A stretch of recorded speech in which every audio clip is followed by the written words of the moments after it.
Well, welcome back for another week, folks. It is Monday, April 26th, and we had a weekend with some temperatures around zero and about 2.5 days of really light rain. So we have some decent surface moisture right now. If you listen really carefully, you can kind of hear it settling into the ground here now.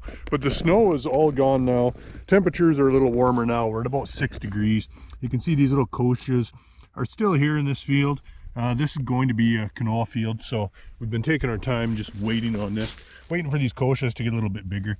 So now that we've got some moisture and we're going to have some warmer temperatures in the next few days, we're supposed to, I believe, get up to 16 degrees today with above zero at night. So looking like we're going to have some good spraying weather this week, but I don't think there'll be a lot going on today. It's still too wet for seeding, possibly too wet for spraying yet. Well, finding a little bit more canola that has germinated in the last week in this patch here, and as I search through the surface trash, what do I find? A nice little dingy cutworm. So these guys are getting going as well, so be prepared for them. If you have crop coming up, they are active. Some of these overwintered larvae are going to be very hungry. I'm out here between Claresholm and Carmigay, where this fire went through here several weeks ago, and as you can see, this native pasture is greening up quite nicely.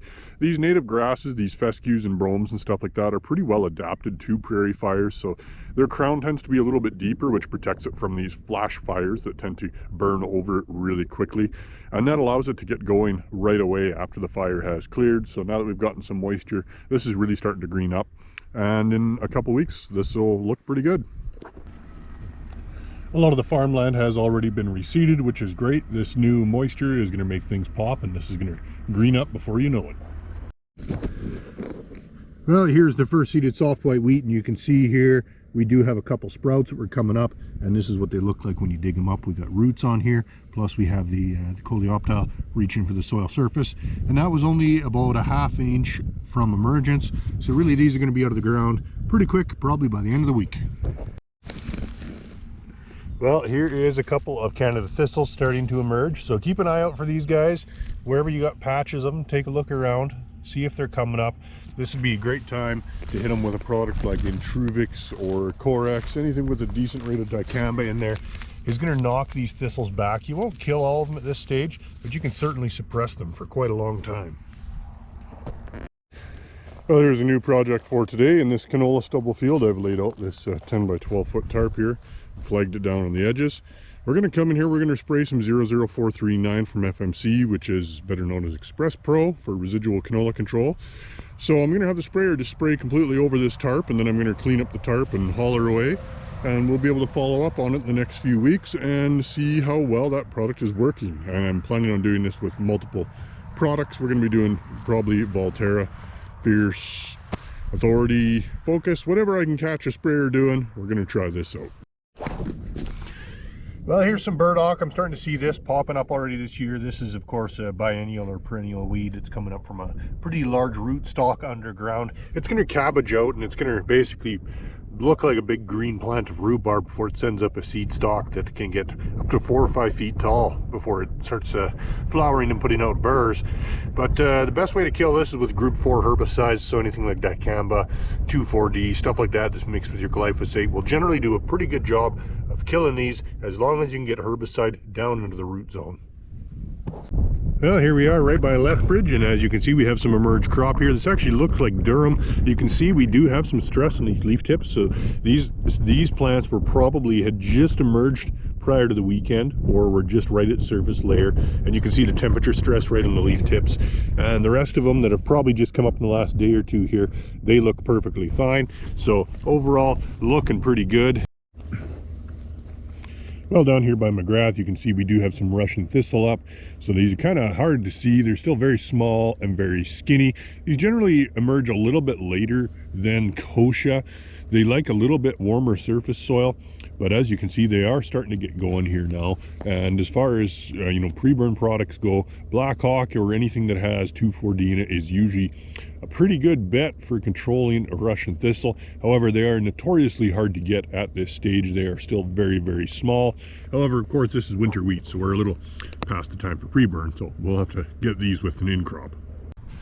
All right, I'm out in the field today, and I caught up with the new Nufarm territory manager, so why don't you introduce yourself? Good morning. My name is Rae Westersund. I am Nufarm's new Southwest Alberta Territory Manager. I'm here today with Lyle to talk about Black Hawk. Black Hawk is a pre-seed or post-emergent herbicide that you can apply right up to a ground crack on your cereals. Black Hawk is made of a combination of two groups, pyroflufen ethyl and 2,4-D. This is going to give you two modes of action, both a contact and a systemic, to control your weeds. Weeds that this product is going to be really good on include kochia, including those group 2, 4, and 9 resistant kochia. It's also going to be really strong on your volunteer canola.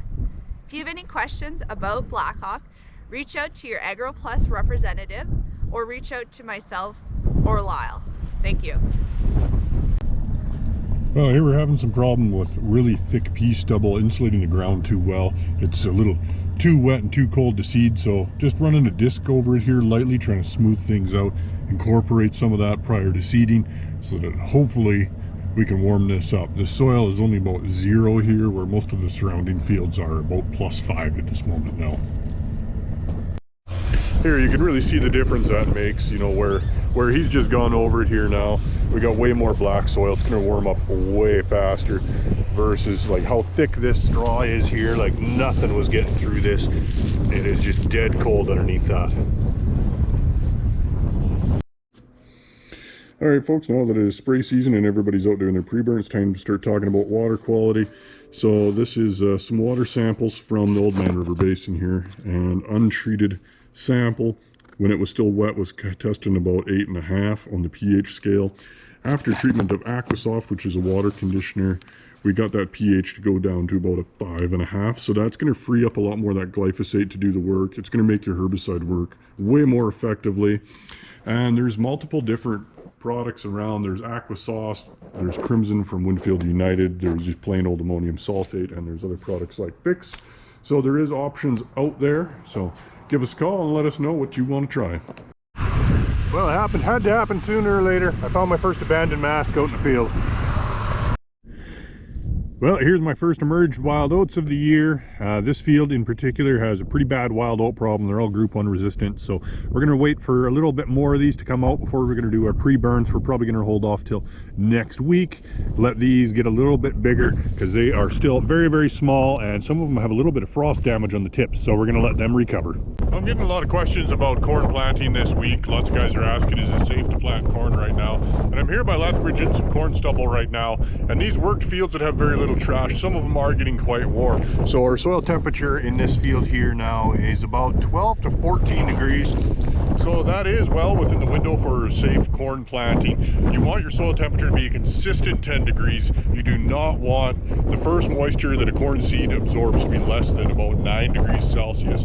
That will induce cold imbibition, which can damage the plant, cause it to spiral, and do all sorts of funky things. We don't want that to happen in our corn. So best advice, probably be wait until next week. But if you're okay with the risk, you could probably go ahead and seed. The weather forecast is looking fairly good for the next while. Well, here's a good example of why you don't want to work a patch of quackgrass. This patch of quackgrass has been hit with a cultivator and it has been spread all over the place. Of course, quackgrass spreads by rhizomes underground and it survives tillage quite well. So when you spread these lumps all around the field, any of these rhizomes that end up in the ground are going to form new plants. So you basically just end up spreading it all across the field. You always want to make sure you spray it and give it, you know, at least a day, preferably 48 hours for that glyphosate to get down into those root systems before you work it, because now all these little roots are going to come up with new plants. Thanks for watching. Like and subscribe, and we'll see you next week.